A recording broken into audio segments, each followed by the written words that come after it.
The year is 2025. The world watches in disbelief. The United States, once a beacon of hope, is now a cauldron of chaos. At the heart of this storm stands President Joe Biden, his administration a whirlwind of missteps and miscalculations. His presidency, once envisioned as a return to normalcy, has become a terrifying spectacle.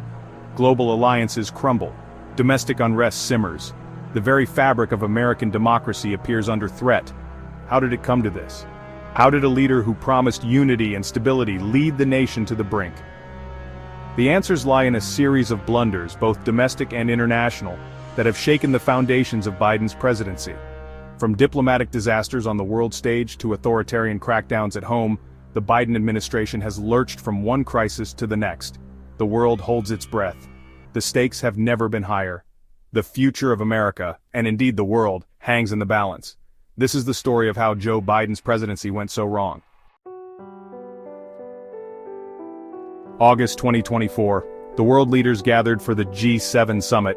It was meant to be a display of unity, a chance for the free world to stand together. Instead, it became the stage for an unprecedented diplomatic disaster. At the center of the storm was President Biden. Whispers of Biden's declining mental state had been circulating for months. However, nothing could have prepared the world for what transpired at the summit. During a tense negotiation with the King of England, Biden, seemingly unprovoked, threw a punch. The world watched in stunned silence as images of the altercation flashed across screens. The king, caught off guard, was left with a bruised ego and a black eye. The incident sent shockwaves across the globe. The G7 punch, as it quickly became known, was more than just a diplomatic faux pas. It was a symbol of a presidency spiraling out of control. It was a clear sign that Joe Biden was no longer fit to lead. The G7 fiasco sent relations with the United Kingdom into a tailspin. However, the damage wasn't limited to America's transatlantic allies. To the north, a long-standing friendship was put to the test. Tensions with Canada, typically a close and reliable ally, reached boiling point. Following the G7 incident, Biden, in a move widely seen as an attempt to project strength, authorized a significant military buildup along the US-Canada border. This seemingly irrational move was met with bewilderment and anger in Ottawa. Canadian Prime Minister Trudeau, initially dismissive of concerns about Biden's mental state, was forced to take action. Canada responded in kind, deploying troops to the border and increasing surveillance. What was once an amicable border transformed into a point of military tension. The situation with Canada highlighted the volatility of the Biden administration.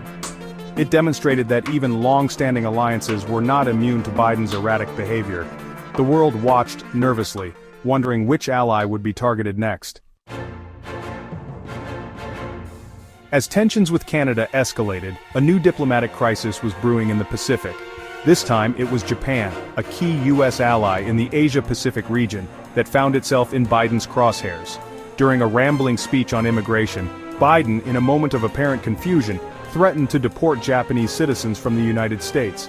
The comment, widely condemned as racist and xenophobic, sparked outrage in Japan. The Japanese government, long accustomed to America's unpredictable foreign policy, was nevertheless caught off guard by the severity of Biden's rhetoric. In a calculated show of force, Japan deployed warships towards the U.S. West Coast, sending a clear message that it would not tolerate such disrespect.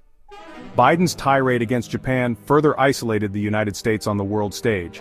It demonstrated the extent to which his administration had alienated even its closest allies.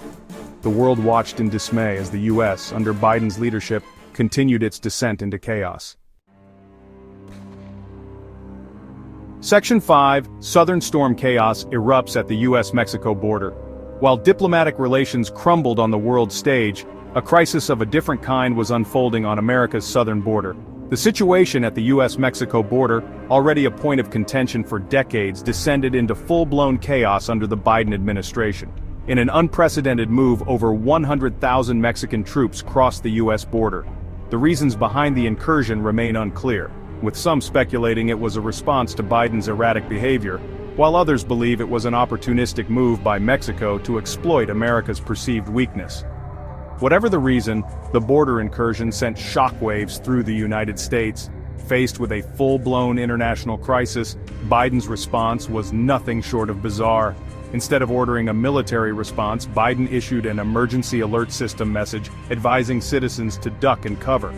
The message, clearly intended for a nuclear attack, only served to further sow panic and confusion. The situation at the border was a stark reminder of the Biden administration's inability to handle crises effectively. It was a clear sign that America under Biden was adrift.